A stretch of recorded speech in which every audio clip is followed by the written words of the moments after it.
عبد الرحمن بن عوف رضی اللہ تعالیٰ عنہ اس امت کے سب سے بڑے تاجر جو اربوں کھربوں روپے چھوڑ کر دنیا سے گئے، فرماتے تھے کبھی ادھار سودا نہ خریدا نہ بیچا، نہ ادھار خریدا نہ ادھار بیچا۔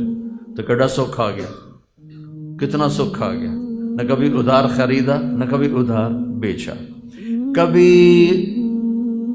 ذخیرہ نہیں کیا کہ کل ریٹ بد جانا ہے تو بیچنا، پروفٹ ملا فوراً اٹھا دیا، پروفٹ ملا فوراً دے دیا، پروفٹ ملا فوراً دے دیا۔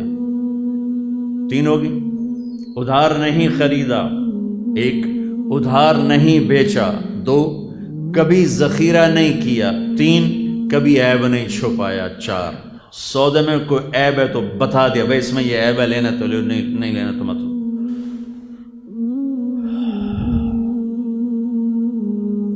میرے نبی نے یوں ہاتھ مارا، اوئے ہوئے ہوئے ہوئے، یوں کیا، اوئے ہوئے ہوئے ہوئے، تو سارے ڈر گئے، پتہ نہیں کیوں ہے، کوئی بولے ہی کوئی نہیں۔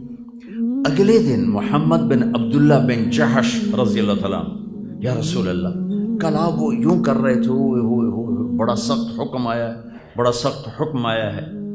تو آپ نے فرمایا وہ کیا تھا یا رسول اللہ؟ آپ نے فرمایا کل جبریل میرے پاس آئے تھے اور کہہ رہے تھے کہ یا رسول اللہ جس نے کسی کا قرضہ دینا ہو اور وہ دیے بغیر مر گیا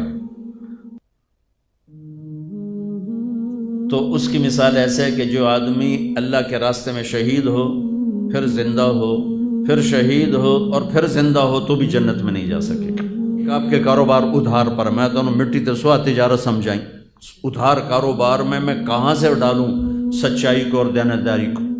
بازار سے ادھار نکال دو، وعدہ خلافی بھی ختم ہو جائے گی، سچائی بھی آ جائے گی، جھوٹ بھی ختم ہو جائے گا۔ سارا بازار تو ادھار پہ چل رہا ہے، چونکہ ادھار میں حرص و ہوس ہے، جہاں حرص و ہوس ہوگا وہاں وعدہ کون پورا کرے گا؟ 100 روپے جیب میں اور 1000 کا کاروبار کر رہا ہے، 1000 روپے جیب میں اور 50,000 کا کاروبار کر رہا ہے، تو سارا جھوٹا کاروبار ہے، سارا یہ تو دھوکے کا کاروبار ہے۔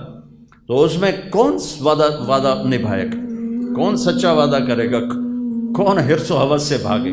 بازار ادھار پہ اس وقت جاتا ہے جب حرص و ہوس پیدا ہوتا ہے۔ جب بازار نقد پہ ہوتا ہے تو قیمتیں کنٹرول میں ہوتی ہیں اور حرص و ہوس کی بازی لگ ہی نہیں سکتی۔ حرص و ہوس کی دوڑ کے لیے ادھار پہ بازار جاتا ہے تو حرص و ہوس کا دروازہ۔ ایک آدمی کا جنازہ لایا گیا، صحابہ نے عرض کیا یا رسول اللہ بہت غلط آدمی ہے، صحیح آدمی نہیں ہے۔ آپ نے کہا بھائی کوئی نیکی کسی نے دیکھی ہے؟ تو ایک شخص نے کہا یا رسول اللہ اس نے اور میں نے اکٹھے اللہ کی راہ میں ایک رات پہرا دیا تھا۔ تو آپ نے آگے بڑھ کر کہا میرے ساتھی تو تمہیں جہنمی کہہ رہے ہیں، میں تمہیں جنت کی بشارت دیتا ہوں۔ جنازہ پڑھایا، عمل کی کمزوری کے باوجود جنازہ پڑھایا، اور مقروض تہجد گزار روزے دار روزہ کہ تم پڑھو، میں نہیں پڑھاتا۔ پھر کوئی کھڑا کر کہتا یا رسول اللہ اس کا قرضہ میرے ذمے، میں ادا کروں گا، پھر آپ اس کا جنازہ پڑھاتے تھے۔